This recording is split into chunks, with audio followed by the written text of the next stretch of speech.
So what's going on? My name is Aton Edwards, and for the past 2 decades, a little bit more than 2 decades actually, it's 25 years almost at this point, I've been working as a disaster preparedness trainer and emergency response instructor for a not-for-profit organization that I formed about 1989 called the Internet Market. And over the years, I've trained thousands of people here in the United States and all around the world to pretty much prepare for any type of a disaster emergency that you can imagine. It could be a nuclear power plant accident, it could be a flood, a tornado, a terroristic incident, a war, whatever it is, I've trained people to deal with it. And I've also had to respond to several serious tragedies over the course of the past decade as well, including the 9/11 situation. Right after that, there was the tsunami, and then we had the New Orleans flood. We had Hurricane Katrina, which was probably one of the worst things that I've ever had to deal with. And then we have the Hurricane Sandy situation. We're still involved in dealing with the Hurricane Sandy situation with a lot of the people that are still suffering. So I've had a lot of practical experience, not only in the classroom, but also in the field, where I can apply the information that I teach and to teach people how to apply that information. I've also been a commentator. I've been a contributor for MSNBC News. I'm actually still a contributor for MSNBC News and for the Today Show. What is the impact of radiation? How long can you handle some of this, and what are the symptoms? Well, one of the things is that when you're exposed to radiation, first of all, it's a cumulative thing. So the longer that you're exposed to a source, the worse it is. And the way that we used to measure it was in REMS, and now it's Rontgens, basically. So when you're exposed to a certain amount of radiation for a long period of time, it's going to do damage to the tissue. It's going to do damage to the cells.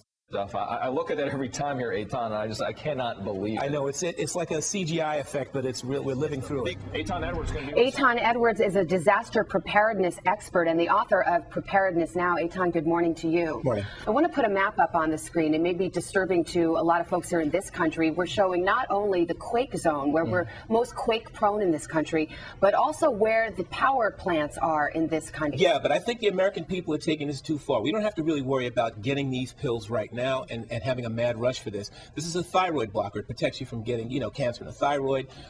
It's something that you can have if you live near a nuclear reactor, but it's not something that we need to rush and panic and buy it and like that. In that way, it's just not necessary right now. All right, Aton Edwards, great to have your information this morning. Not enough just to sort of be in your house and look around and say, okay, it looks like we're fine. You say we really need to take a thorough inspection of our foundation. Yeah, you've got to do a walkthrough, a complete walkthrough. You want to take a look on the outside, and then you want to take a look on the inside, because storms can damage the foundation of the home.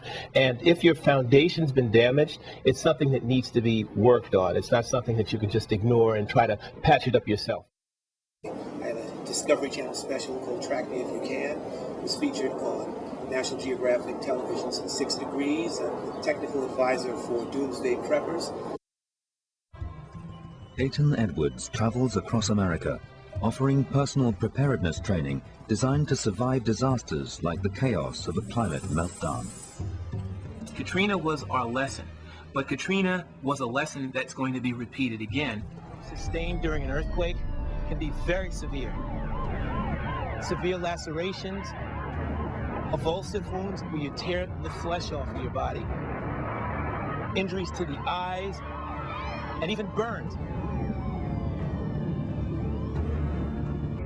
It's going to basically envelop the entire planet, because that ash is going to circle a planet with the jet stream. It's going to affect everything. So this is as cataclysmic an event as they come. In terms of global geophysical events, this is the big one. A lot of my stuff, you'll see me in a lot of the most major publications, the New York Times, the New York Magazine, the Daily News, the New York Post. So I've been around a bit, and I've had an opportunity to actually train people. I've trained millions of people, using media to kind of learn about how important it is to be prepared for disasters, how important it is for them to know about what prepping is and how to apply it in a way that actually doesn't just benefit you, the individual, but also to benefit your community.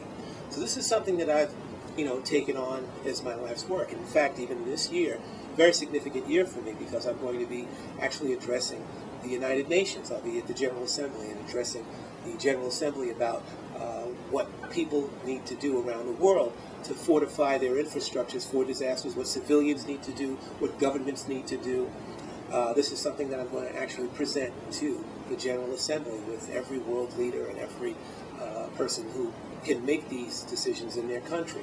So I have the ability to actually use not only my skill set to train people, but also to inform them, to educate them, and to do all of the things that are necessary that you need on a television program like this. And not only that, but to have a little bit of fun doing it, because obviously when you have a subject as serious as this, you got to add a little bit of levity every once in a while to kind of lighten the load. It's really important for people to feel comfortable with what they're learning, and this is something that I know how to do. A long time ago, I had a background as a stand-up comic. I used to perform with Chris Rock and even Jerry Seinfeld and a lot of people who are popular now. This is my old home team at the comic strip in New York. So I kind of know how to balance off the humor with the seriousness. And as far as the technical ability is concerned, I've trained in pretty much everything that you need to train for in terms of dealing with disasters and preparedness. Not only in emergency search and rescue, which is urban search and rescue, USAR, emergency first aid, outdoor survival. I have triple black belts in Taekwondo, Jiu-Jitsu, and Hapkido, all these different things that I have that we can apply towards the television program. So this is my mission. This is something that I do, and I'm looking forward to working with you and applying my skills and applying what I've learned over the years and to helping to make an audience more prepared for the future. Thank you. I went to see the movie Deliverance when I was a kid because I thought it was about a hiking trip. And I remember there was a scene in a boat where Burt Reynolds is in the boat and he says, one day, all of the machines, all of the things in this society, they're all going to fail. And then it's going to come down to survival. Who can survive and who can't. Then Burt Reynolds looks at him and smiles, uses a compound bow, shoots a fish. At that point, that was it for me.